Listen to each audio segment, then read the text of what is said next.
everyone. In the previous class, we saw some of the minerals, their groups, and in each group, what all are the minerals were present, that we discussed in detail. And then we had the discussion about different types of rocks. As I mentioned to you, that one rock differs from the other rock based upon its mineralogical composition, and therefore it was very important for us to know about these minerals. So today what we are going to learn is about the mineral identification procedure. Okay. So let us start with our discussion. First of all, these minerals, these are the component of rocks, and because of the change in the mineralogy, one rock differs from the other. So there are basically three characteristics of the minerals of major importance which are used for mineral identification purpose. These include hardness, then reactivity with dilute hydrochloric acid, and cleavage. So let us see them one by one.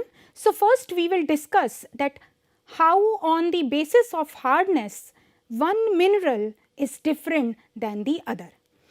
So for this there is a scale that is available to us which is called as Mohs hardness scale. Please keep that in mind, that it shows the relative hardness of common items which can be used to separate one mineral from the other. So here the hardness is not in the absolute term but is in relative terms.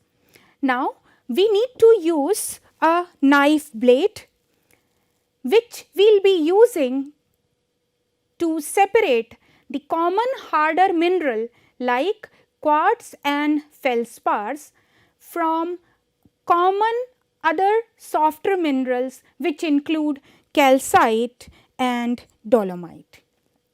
It can be used in two manner. Again, you need to keep that in mind, that we are only talking about the relative hardness and not the hardness in absolute sense.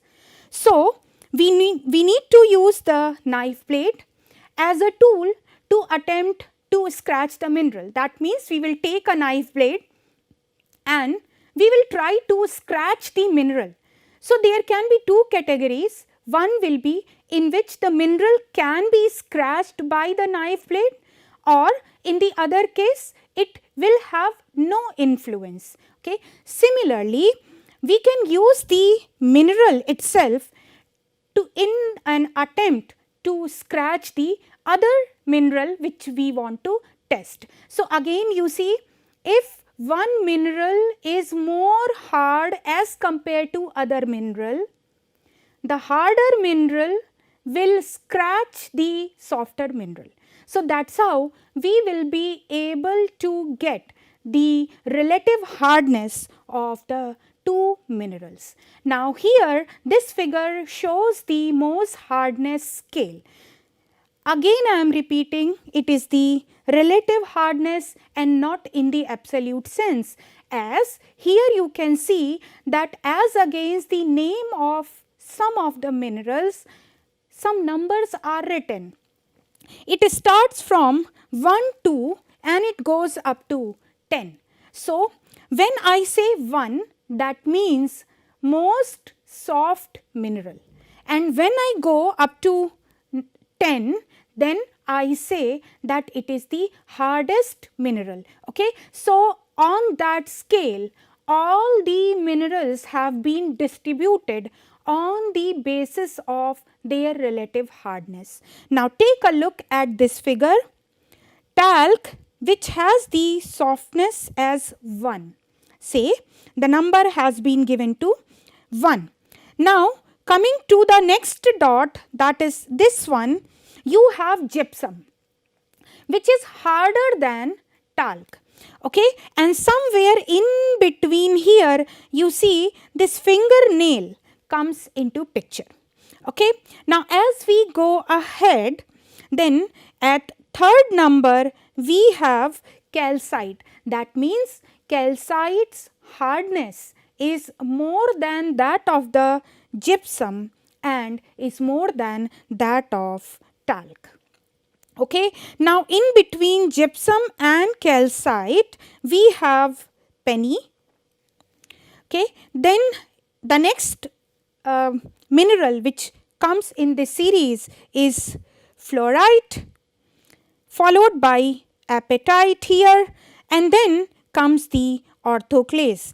And you can see that in between apatite, whose relative hardness is 5, and orthoclase, whose relative hardness is 6, there comes the knife and window glass. Okay, so the next one now is quartz with the relative hardness number as 7, and in between orthoclase and quartz this file comes into picture. That means file has a hardness somewhere in between 6 and 7. It is the relative hardness. This quartz is followed by topaz as far as the hardness is concerned, and then comes corundum at level number 9, and then you can see there is a steep rise in the hardness from this mineral to the diamond. So, on this scale, hardest mineral is diamond and the softest one or having the least hardness is talc. So, keep that in mind. All other minerals which have not been listed here, you have to check their relative hardness and accordingly assign the hardness based upon this scale. Now, the next one is HCl reactivity. So, when we go to the field, we need to identify the mineral. So, what we do is in a bottle, we carry this acid with us, that is dilute hydrochloric acid. How should we dilute? The water is mixed with the full strength HCl. Okay. This is basically this test is conducted to differentiate carbonate minerals with other mineral types. You all know that carbonate minerals, they react with HCl as compared to the other minerals. So, basically this reactivity test is useful in differentiating carbonate minerals with other type of minerals. Now, the third category or the third procedure is cleavage. Now, what do we mean by this? If a mineral breaks in such a manner that it yields definite plane surfaces, then the mineral is said to possess cleavage. Okay. Now, depending upon, let us say if a mineral is breaking only about one plane, then that mineral would be called as having one cleavage plane. If it is more, then accordingly we can differentiate from one mineral to other on basis of this procedure. The mineral can possess one or more directions, okay, or there may be none. For example, the micas, they have distinct cleavage in one direction only. Okay. Feldspars, they have two at 90-degree angle. Okay. And in case of quartz, it has none.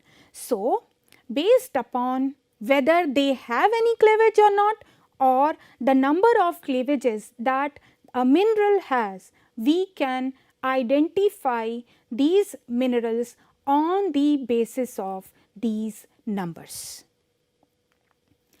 Other characteristics which can be used to identify the mineral, one of the important one is the color of the mineral.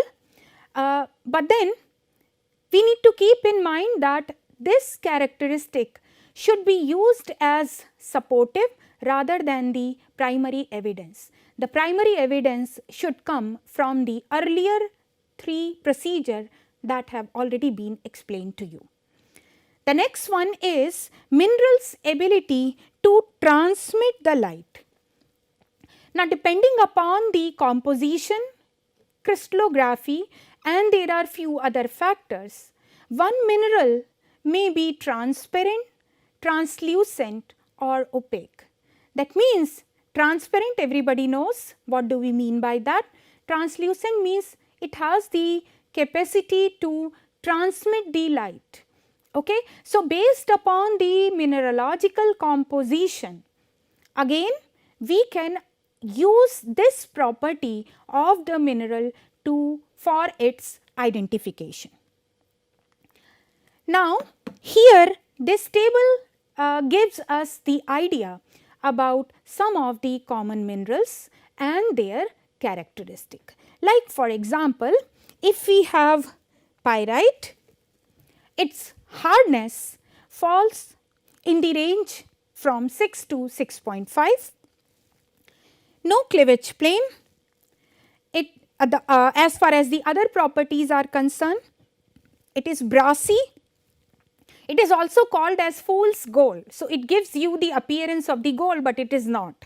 Okay. It weathers easily to give iron stains. Keep that in mind. Okay. This is the common accessory mineral in many of the rock types. So, we need to be careful that if we have such characteristic, then there are chances that pyrite is the mineral. Then the next one is hematite, which has hardness between 5.5 to 6.5, and when it is in the massive form, we do not observe any cleavage plane. The color is red brown. It is the common accessory mineral in many of the rocks and cement in many sandstones. Next one is magnetite. Again in granular form, it has no cleavage plane. This mineral has a hardness on the scale of Mohs scale as 6. Color is black.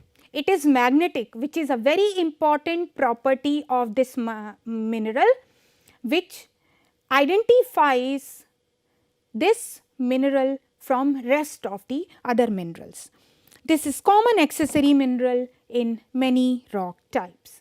Come to the next, that is fluorite, having a hardness of 4, only one plane. This is common accessory mineral in limestone and dolostone. So, you see that in the previous class we had the discussion about these different types of rocks. So, there I have already explained you that what type of category these rocks they fall. So, you should be in a position to connect this discussion with our earlier discussion. Then this has a property as it is translucent to transparent.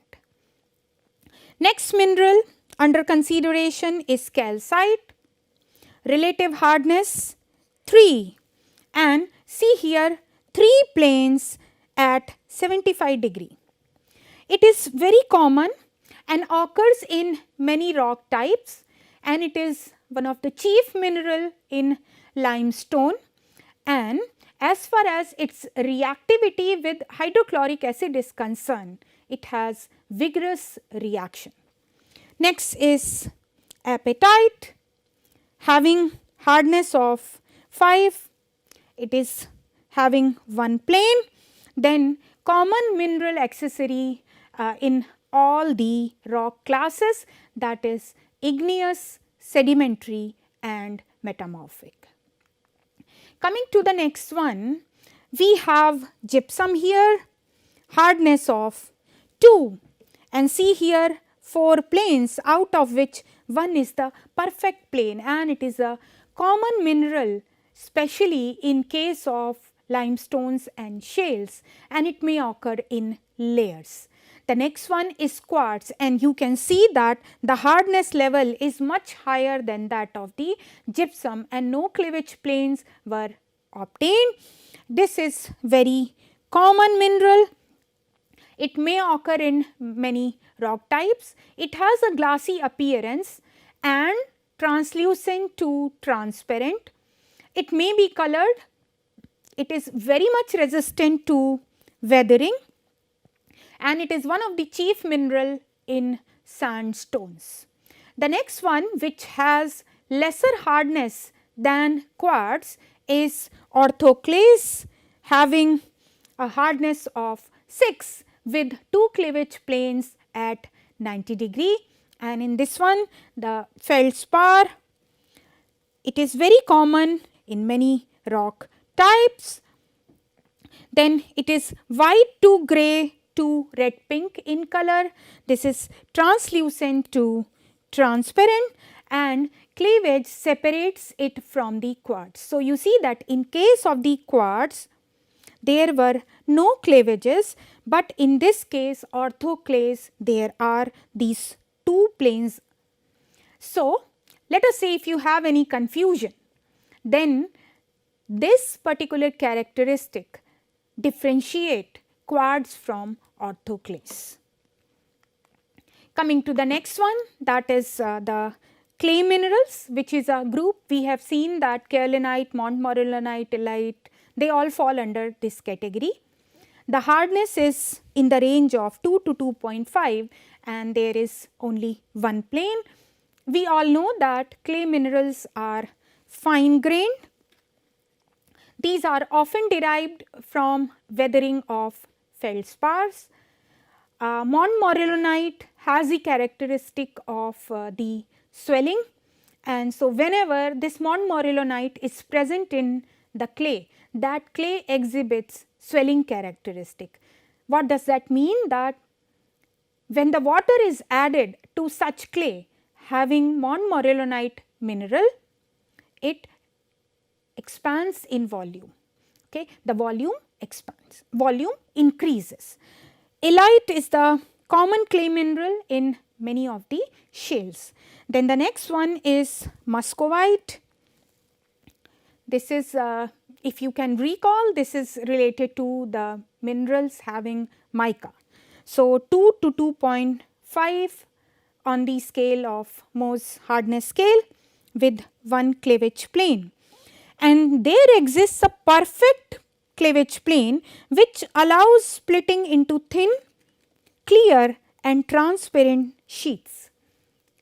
Keep that in mind, because this is one of the significant characteristic of this mineral muscovite. This is usually light yellow to light brown, and this mineral is quite common in light colored igneous rocks and metamorphic rocks. Now, here as a whole, the mineral identification flow chart has been shown. So, this chart or the flow chart has 2 parts. Part 1 deals with the minerals which are scratched by a knife, and part B deals with rest of the minerals. Okay. So, you see from the start, first the question is whether it scratches a penny or not. You have seen at Mohs hardness scale that what is the hardness of the penny, okay, where it is lying in between what. Okay. So, first we should check with that. If the answer is yes, we come to this branch. If the answer is no, then we have to go other way round. Now, first let us focus on this branch where the mineral scratches a penny. Okay. Then the next step is to check whether it is reactive to the hydrochloric acid or not. Okay. Now, in case if it has a vigorous reaction, immediately you can identify that the mineral is calcite. If there is a mild reaction, you can say it is dolomite, and if there is no reaction at all, then again the confusion remains, and there the knowledge about cleavage plane comes to our rescue. That is, when it is not reacting with the hydrochloric acid at all, then in case it is massive, waxy or fibrous, it is serpentine. If it has fair one cleavage plane, it is apatite, and if it has one good cleavage plane, then it is fluorite. Keep that in mind, that here the difference is, in this case it is the fair plane, and in this case it is the good cleavage plane. So that differentiates apatite to fluorite. Now come to the second branch, okay, where the mineral does not scratch a penny. So this is no. Then the next check which is applied is whether the mineral can be splitted into thin sheets or not. See here. If it is yes, then we can say that the mineral belongs to mica group. Now if it belongs to mica group, then colors become very important in their identification. So what are those things? So we have dark green to black colors, then it is biotite.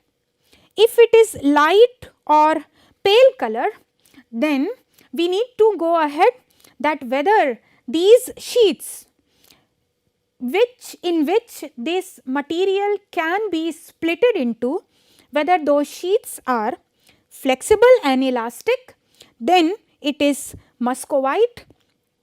But if these are small flakes, that means flexible and non-elastic sheets, then it is chlorite. So you see, in a sequence following this flow chart, you need to take one step at a time and take the decision for that particular step before going to the next one. Now come back here, that if it is being splitted into thin sheets, we had this branch. But if it is not, then its property, like whether the mineral is transparent or translucent, that comes into picture. So if the mineral is transparent or translucent, then it is gypsum. If it is opaque and it is fine grained, then we can confidently say that this is the clay mineral. Okay. Now coming to the second part of this flow chart, that is when it is the mineral is not scratched by a knife. Okay. So again we have the tree which we need to follow. So first of all we will say what is its overall appearance, whether it is vitreous, glassy, transparent to translucent cleavage, or if it is dull to waxy or metallic. Now say it is glassy, transparent to translucent, then we will see what all are the colors, if there is any color. So the question is asked, color or not. So we have no color, then none to white to pink gives quartz, it identifies quartz. If it is olive green, that is olivine. If it is red to brown, then it is garnet. Okay. Now two planes, so you see that first we see the appearance, whether it is vitreous or dull to waxy, then we see whether the cleavage planes are present or not. So in this case cleavage planes were not there, so we looked at the color. So there are three categories: quartz, olivine and garnet. In case if you have two planes at 90 degree, then if those planes are very well defined, that is good. So then you have feldspars, and then we need to check whether there are any surface striation or not. surface striations, they are like kind of a impression on the surface which can be because of the movement of the ice, like for as example glacier. Okay. So, if it is present, then it is plagioclase, otherwise it is orthoclase. Now, if these two cleavage planes are poor to fair, then the mineral is pyroxene, and if you have two cleavage planes at 120 degree, 60 degree, then it is amphiboles. Okay. So, you see that if we have this flow chart in front of us and if we keep following one step after the other, we are in a good position to identify various minerals. Now, come here, because this branch was dealing with the glassy or the vitreous appearance of the mineral.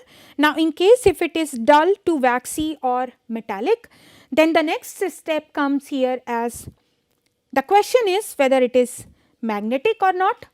Now, if it is magnetic, definitely the mineral is magnetite.